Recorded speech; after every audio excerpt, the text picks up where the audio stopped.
Hello everyone, welcome to break time classes.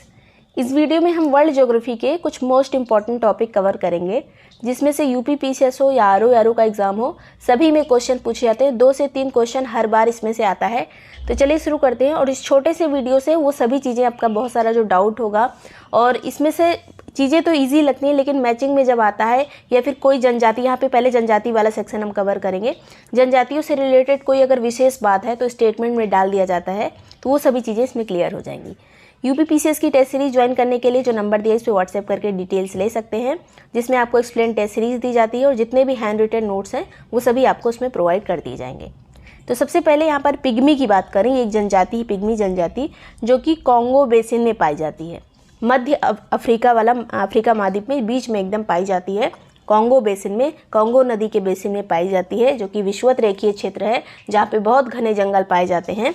तो ये Congo basin में पाई जाने वाली जनजाति है। और ये निग्रिटो लोग होते हैं, निग्रिटो प्रजाति के लोग होते हैं।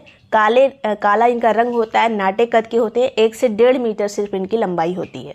तो अगर एक विशेषता दे दी जाती है कि ये विशेषता है एक व्यक्ति की, ये किस प्रजाति का व्यक्ति होगा या फिर कौन सी जनजाति ऐसी होती है, तो ये है पिग्मी जनजाति। इस तरह के क्वेश्चन पूछे जाते हैं।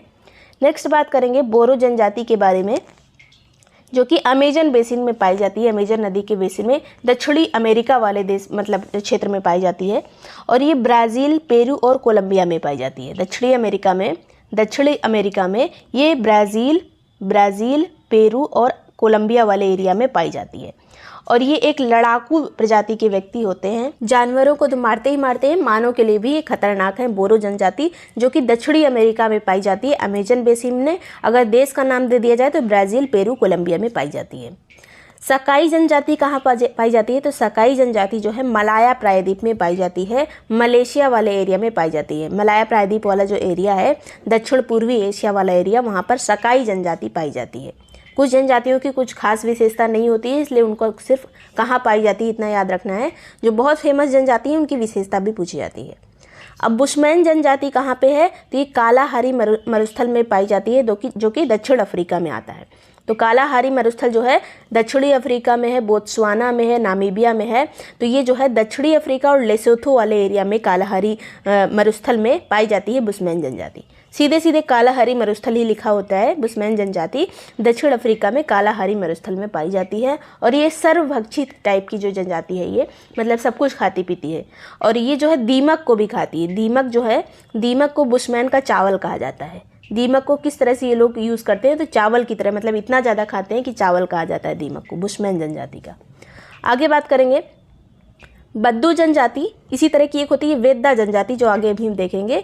ये है बद्दू जनजाति और ये पाई जाती है मरुस्थलों में, अरब के मरुस्थलों में, जिसका नाम है हमद और निफद मरुस्थल में, अरब वाले प्रायद्वीप में बद्दू जनजाति पाई जाती है। और इसमें जो है ये लोग बहुत सारे जानवर को पालते हैं, पशुपालन करते हैं। इसके अलावा इसमें जो ऊँट पालने वाले लोग होते हैं बद्दू जनजाति में, उनको क्या कहा जाता है? तो उनको रुआला कहते हैं। और तंबुओं में निवास ये करते हैं। तंबुओं में निवास करने वाले जो है बद्दू जनजाति है। तो बद्दू जनजाति कहाँ हो गई? अरब वाले एरिया में। मसाई जनजाति जो है ये अफ्रीका महाद्वीप के पूर्वी एरिया में पाई जाती है। मसाई जनजाति कई बार पूछी जा चुकी है। अफ्रीका महाद्वीप के पूर्व में ये पाई जाती है। अफ्रीका महाद्वीप के पूर्व में पाई जाती है। और जो ये हॉर्न ऑफ अफ्रीका वाला एरिया है, केन्या वाला, पूर्वी युगांडा वाला एरिया में ज़्यादा मिलती है। केन्या में और पूर्वी युगांडा वाले एरिया में ज़्यादा पाई जाती है। तो ये हो गई मसाई जनजाति। और रहने वाले कहाँ की जो रहते हैं, झोपड़ी बनाकर रहते हैं। और इनके रहने के स्थान को, इनकी झोपड़ियों को क्या कहा जाता है? तो क्राल कहते हैं। ये चीज़ें पूछ ली जाती है, क्राल क्या चीज़ है? तो ये मसाई जो लोग जहाँ रहते हैं, जो झोपड़ी बनाते हैं, उसको क्राल कहा जाता है। और मसाई जनजाति में कुछ पुजारी पाए जाते हैं, तो इनके पुजारियों को क्या कहा जाता है? तो इनको लैबोन कहते हैं। मसाई जनजाति में जो पुजारी पाए जाते हैं उनको लैबोन कहा जाता है। और रहने वाले स्थान को क्राल कहते हैं। फिर आती है खिरगीज जनजाति। खिरगीज जो है मध्य एशिया में पाई जाने वाली जनजाति है। और ये पामीर पठार और शानशान पर्वत जो है, शानशान पर्वत, वहाँ पर पाई जाती है किर्गिस्तान वाले एरिया में। खिरगीज जनजाति जो है मध्य एशिया ही ज़्यादातर लिखा रहता है। खिरगीज जनजाति कहाँ पाई जाती है? तो ये मध्य एशिया में पाई जाती है। और ये कुमिस नाम की शराब बनाते हैं। खिरगीज जनजाति जो है कुमिस शराब बनाती है। दूध को सड़ाकर खट्टा हो जाता है वो, जब दूध सड़ जाता है पूरा, तो उसको जो है शराब के रूप में यूज़ करते हैं। कुमिस कहा जाता है इसको। किर्गिज़ जनजाति कुमिस का निर्माण करती है। इसके अलावा ये तंबू में रहते हैं और इनके रहने वाले तंबू को क्या कहा जाता है, तो यूर्त कहते हैं। तो यूर्त तंबू किससे संबंधित है, किर्गिज़ जनजाति से, जो कि मध्य एशिया में पाई जाती है। नेक्स्ट है यहाँ पर एस्किमो जनजाति। एस्किमो जो है हमेशा टुंड्रा वाले एरिया में पाए जाते हैं, टुंड्रा प्रदेशों में पाए जाते हैं, जो बहुत ठंडा होता है, ध्रुवों के पास वाले एरिया में पाए जाते हैं। तो ये कहाँ कहाँ पे मिलेंगे, अलास्का में मिलते हैं, ये ग्रीनलैंड में मिलते हैं, कनाडा में, अलास्का में मिलते हैं, कनाडा में मिलते हैं। उसके बाद ग्रीनलैंड जो है, ग्रीनलैंड जो सबसे बड़ा द्वीप है, जो कि डेनमार्क के अंतर्गत आता है, डेनमार्क की टेरिटरी है ग्रीनलैंड, तो यहाँ पे पाए जाते हैं टुंड्रा प्रदेशों में। अलास्का हो गया, ग्रीनलैंड हो गया, कनाडा हो गया और ग्रीनलैंड। नेक्स्ट बात करेंगे यहाँ पे एस्किमो के बारे में, कुछ और चीज़ें देख लीजिए। एस्किमो जो है अलग अलग जगह पे अलग अलग नाम से जाने जाते हैं। अब इनको एस्किमो कहा जाता है अलास्का, ग्रीनलैंड और कनाडा में, और यूरोप में इन्हीं को लैप्स कहते हैं। यूरोप जब हम पहुँच जाएंगे तो इनको लैप्स कहा जाएगा। उत्तरी साइबेरिया वाले एरिया में, मतलब रूस जब पहुँच जाएंगे तब इनको सोमाइड कहते हैं, या फिर याकूत कहते हैं, या फिर चुकची कहते हैं। सोमाइड, याकूत और चुकची कहाँ पे पाए जाते हैं, तो रसिया में पाए जाते हैं। यूरोप में लैप्स कहा जाता है। लैप्स जनजाति अगर पूछा जाए सीधे सीधे कहाँ पाई जाती है, तो यूरोप में पाई जाती है। अब एस्किमो की कुछ विशेषता होती है, इनके जो पालतू पशु होते हैं उनको रेंडियर कहा जाता है। इनका पालतू पशु रेंडियर होता है। इसके अलावा शिकार का अस्त्र इनका होता है हारपून, शिकार का अस्त्र होता है हारपून, और एक नाव का ये प्रयोग करते हैं जिसका नाम होता है उमियाक। और इनकी नावों का नाम क्या होता है, उमियाक, और एक दूसरी नाव होती है जिसे शिकार करते हैं, उसका नाम होता है कायक। तो यहाँ पे कायक और उमियाक दोनों नावों के नाम है, और अस्त्र का नाम कौन सा है, हारपून। तो ये इन सभी चीज़ों का यूज़ कौन करता है, एस्किमो प्रजाति के लोग। और ये किस में रहते हैं, तो इनका घर जो है इग्लू कहलाता है, जो कि बर्फ़ का घर होता है। तो इग्लू में रहते हैं एस्किमो, और कहाँ पाए जाते हैं, अलास्का, ग्रीनलैंड और कनाडा में। यूरोप में इन्हीं को लैप्स कहा जाता है। उत्तरी साइबेरिया में इनको सोमाइड कहा जाता है, याकूत कहा जाता है और चुकची कहा जाता है। नेक्स्ट है यहाँ पर पुनन जनजाति कहाँ पाई जाती है, तो पुनन जनजाति मध्य बोर्नियो में पाई जाती है। यूकागीर जनजाति पश्चिमी साइबेरिया में पाई जाती है। ये रूस हो गया पूरा, बीच में यहाँ पे साइबेरिया है, तो पश्चिमी साइबेरिया वाले एरिया में जो है यूकागीर जनजाति पाई जाती है। यूकागीर रूस में, पश्चिमी साइबेरिया में। कज्जाक जनजाति ये भी रूस में पाई जाती है। कज्जाक और यूकागीर जो है दोनों रूस में पाई जाने वाली जो है जनजाति है। माओरी जनजाति कई बार पूछी जाती है मैचिंग में। माओरी जनजाति न्यूजीलैंड की है। माओरी जनजाति जो है न्यूजीलैंड की जनजाति है। और जुलू जनजाति दक्षिणी अफ्रीका की जनजाति है। दक्षिण अफ्रीका की जनजाति नेटाल क्षेत्र में रहती है। नेटाल एक जो है दक्षिण अफ्रीका का एक राज्य है नेटाल, तो वहीं पे जुलू जनजाति पाई जाती है। दक्षिण अफ्रीका के ही कालाहारी मरुस्थल में बुशमैन जनजाति भी हमने देखा था, और जुलू जनजाति भी दक्षिण अफ्रीका में पाई जाती है। फिर काकेकस जनजाति जो है काकेकस पर्वत के आसपास पाई जाती है, जो कि यूरोप का है, और ये काला सागर, कैस्पियन सागर के उत्तरी भागों में काकेकस जनजाति जो है निवास करती है, काला सागर और कैस्पियन सागर के आसपास। फिर अफरीदी जनजाति, अफरीदी से आप क्रिकेटर का नाम भी है, तो ये पाकिस्तान की जनजाति अफरीदी।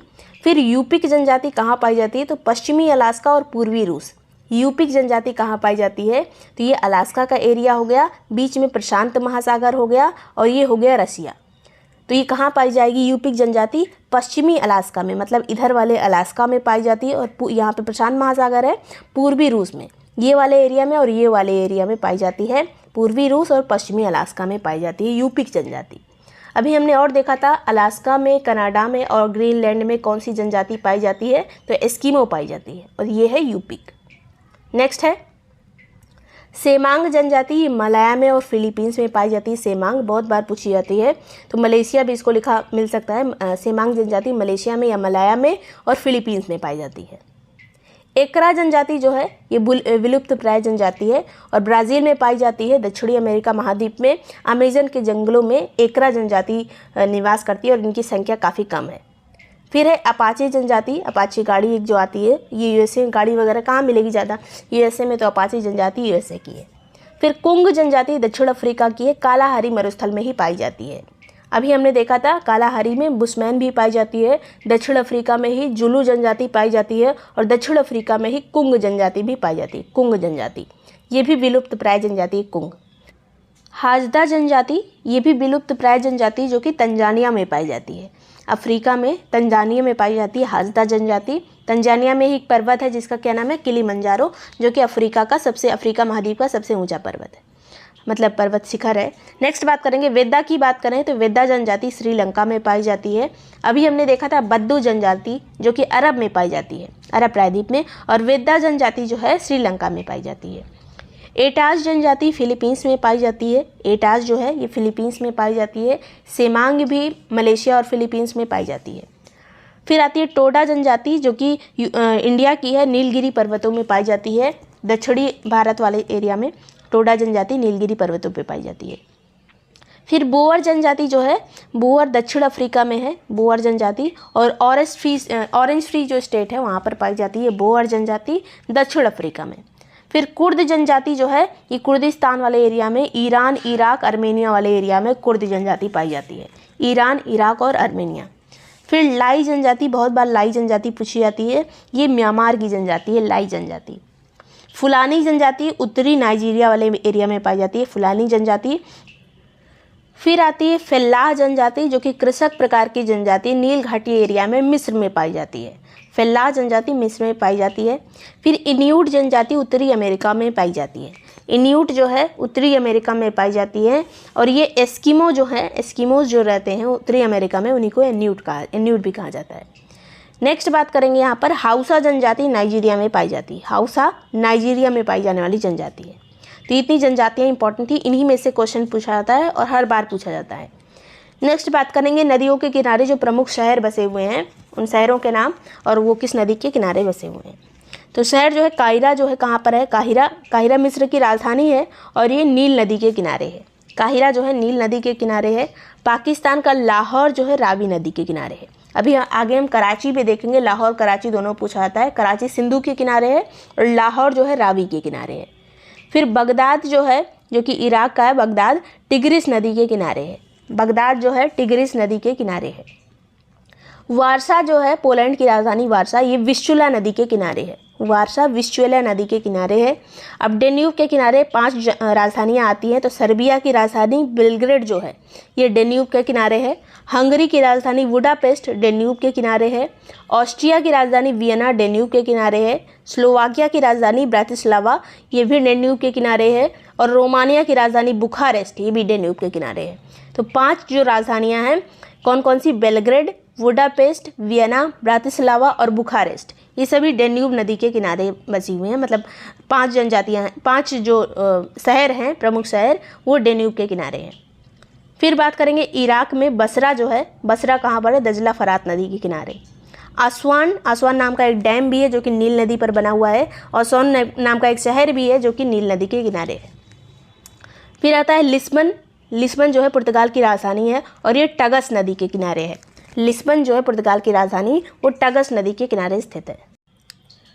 फिर आती है यहाँ पर पाकिस्तान का कराची, ये सिंधु नदी के किनारे है। रॉटरडैम जो है ये राइन नदी के किनारे है, नीदरलैंड में है रॉटरडैम और ये जो है राइन नदी के किनारे है। फिर आता है पर्थ जो कि ऑस्ट्रेलिया का एक शहर है, पश्चिमी ऑस्ट्रेलिया का शहर है पर्थ और ये स्वान नदी के किनारे है। पश्चिमी ऑस्ट्रेलिया में पर्थ है जो कि स्वान नदी के किनारे है। फिर कीव जो कि यूक्रेन की राजधानी कीव, ये नीपर नदी के किनारे, बहुत बार पूछा जाता है कीव नीपर के किनारे है।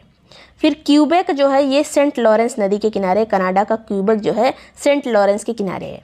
जर्मनी का हैम्बर्ग एल्ब नदी के किनारे है, हैम्बर्ग एल्ब। फिर न्यूयॉर्क जो है अमेरिका का, ये हडसन नदी के किनारे है, न्यूयॉर्क जो है हडसन नदी के किनारे है।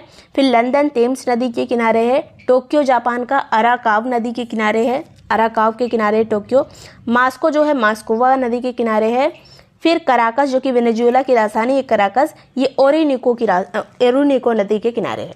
कराकस जो है ओरिनिको नदी के किनारे है। फिर बर्लिन, जर्मनी का बर्लिन, ये स्प्री नदी के किनारे है, बर्लिन स्प्री नदी के किनारे है। मैड्रिड स्पेन की राजधानी, ये मैंजनरेस नदी के किनारे है, मैंजनरेस नदी के किनारे मैड्रिड है। फिर रोम जो है इटली का, यह टाइबर नदी के किनारे है, रोम जो है टाइबर के किनारे है। पेरिस, फ्रांस का पेरिस, ये सीन नदी के किनारे है। खार्तूम जो कि सूडान की राजधानी खार्तूम, ये नील नदी के किनारे है। खार्तूम काफ़ी पूछा जाता है, नील नदी के किनारे है। तो इतना जो है ये मैचिंग में या फिर युग्म इनमें से कौन सा सम्मिलित नहीं, इस तरह से करके आता है। आयतन की दृष्टि से या फिर गहराई की दृष्टि से सबसे बड़ी मीठे पानी की झील कौन सी है, या फिर कहा जाए सबसे गहरी झील कौन सी है, तो बैकाल झील है। सबसे गहराई में सबसे ज़्यादा है बैकाल झील। मीठे पानी में आयतन की दृष्टि से सबसे ज़्यादा, मतलब पानी किस में सबसे ज़्यादा है, तो ये है बैकाल झील। गहराई में ज़्यादा है, आयतन में ज़्यादा है। नेक्स्ट बात करेंगे सतह वाले क्षेत्रफल की बात करें तो मीठे पानी की सबसे बड़ी झील कौन सी है। सिर्फ सतह के क्षेत्रफल की बात की जा रही है यहाँ पर, आयतन की नहीं। तो ये है सुपीरियर झील, जो कि ग्रेट लेक्स में आती है और कनाडा और यूएसए की सीमा पर स्थित है। आगे यहाँ पे खारे पानी की सबसे बड़ी झील या फिर ओवरऑल सबसे बड़ी झील कौन सी है, तो ये है कैस्पियन सागर झील, और जो कि रूस, कजाकिस्तान, तुर्कमेनिस्तान, ईरान, अजरबैजान इसके किनारे किनारे हैं। तो पूछा जाता है निम्न में से किसकी सीमा कैस्पियन सागर को नहीं छूती है, तो इसमें कौन कौन सा आता है जिसकी छूती है, तो रूस, कजाकिस्तान, तुर्कमेनिस्तान, ईरान और अजरबैजान।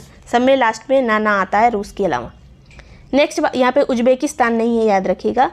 यहाँ पे कजाकिस्तान है, तुर्कमेनिस्तान, ईरान और अजरबैजान। सबसे ऊंचाई पर स्थित झील कौन सी है, तो ये है ओजस डेल सलाडो, जो कि अर्जेंटीना में स्थित है, ओजस डेल सलाडो।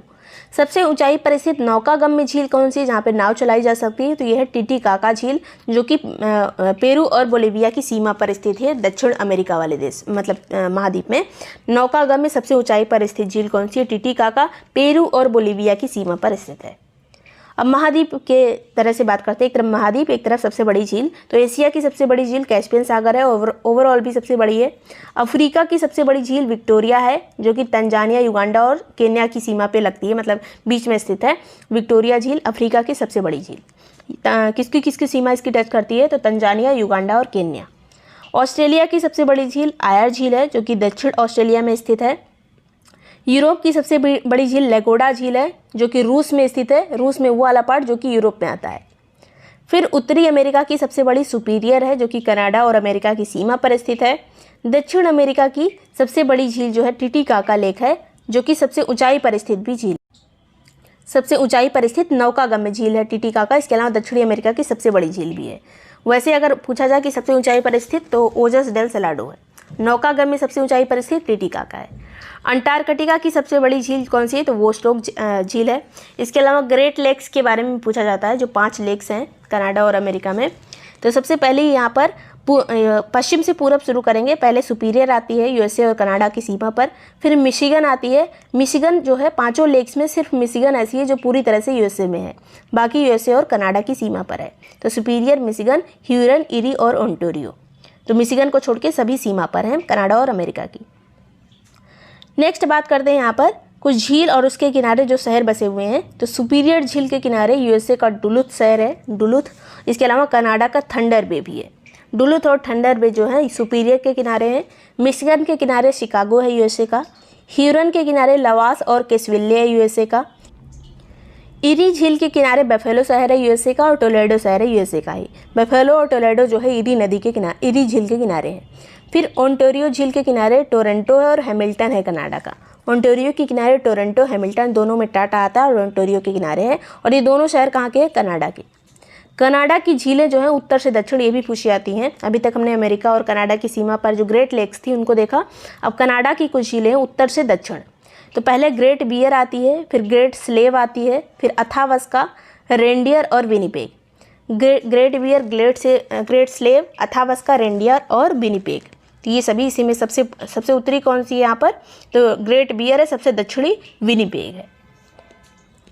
फिर अरल सागर जो कि अभी सूख रहा है, खारे पानी की झील है अरल सागर, और लगातार सूख रही है। कहाँ पर स्थित है, तो कजाकिस्तान और उज्बेकिस्तान की सीमा पर। अरल सागर कजाकिस्तान और उज्बेकिस्तान की सीमा पर है। समुद्र तट से सबसे निचला जो झील है, सबसे नीचे जो है वो है मृत सागर, जो कि जॉर्डन और इजराइल की सीमा पर है। जॉर्डन और इजराइल की सीमा पर है मृत सागर या डेड सी। फिर बात करेंगे झीलों की वाटिका किसको कहा जाता है, जहाँ सबसे ज़्यादा झील है, तो फिनलैंड देश में है। और यहाँ फिनलैंड की सबसे बड़ी झील भी पूछी जा सकती है, तो साइमा झील है। साइमा झील फिनलैंड की सबसे बड़ी झील। फिर आती है उर्मिया झील, जो कि ईरान में है उर्मिया झील। रेड लैगून झील कहाँ पे है, बोलिविया में। रेड लैगून झील कहाँ पर है, बोलिविया में, दक्षिणी अमेरिका वाले एरिया में। फिर बॉइलिंग झील, ये मैंने एक क्विज में क्वेश्चन भी पूछा था, डोमिनिका में है। बॉइलिंग झील डोमिनिका में है। लेक अल्बर्ट कहाँ पर है, तो युगांडा और रिपब्लिक ऑफ कॉन्गो के बीच में। लेक अल्बर्ट जो है युगांडा और रिपब्लिक ऑफ कॉन्गो जो है सीमा पर स्थित है इसके। लेक तुर्काना कहाँ है, केन्या में। लेक तुर्काना केन्या में कई बार पूछी जा चुकी है। और लेक ताना कहाँ है, इथियोपिया में। लेक तुर्काना केन्या में, लेक ताना इथोपिया में। फिर लेक टंगानिका, ये सबसे लंबाई में अगर बात की जाए सबसे लंबी लेक कौन सी है तो टंगानिका है।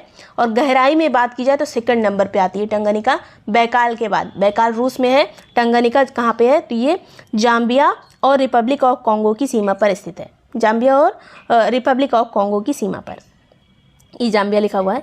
नेक्स्ट बात करेंगे लेक मलावी, जो कि तंजानिया, मलावी और मोजाम्बिक की सीमा पर है। लेक मलावी जो है तंजानिया, मलावी और मोजाम्बिक की सीमा पर स्थित है, अफ्रीका महाद्वीप की झील है। नेक्स्ट बात करेंगे मलावी के बगल में ही न्यासा झील है और ये मलावी और मोजाम्बिक पे है। मलावी और मोजाम्बिक की सीमा पर है न्यासा झील।